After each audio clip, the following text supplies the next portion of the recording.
സിദ്ധാർത്ഥിന് പകരം നിന്റെ പേര് ഞാൻ സംസ്ഥാന കമ്മിറ്റിയിൽ പറയിപ്പിച്ചു. മറ്റൊന്നിനുമല്ല, നിന്നെ തോൽപ്പിക്കാൻ വേണ്ടി.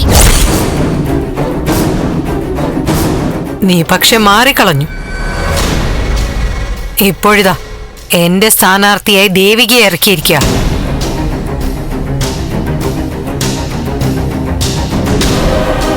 നീ എന്ത് വിചാരിച്ചാലും എനിക്ക് ഒന്നുമില്ല.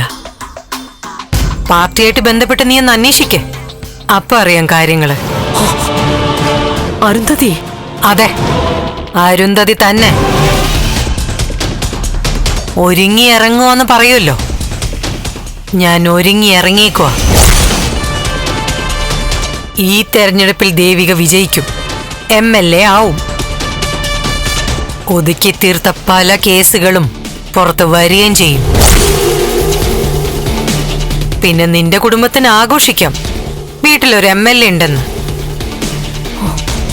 പക്ഷേ ആ MLA എന്റെ കരുത്താവാൻ പോവാ, ദേവിക.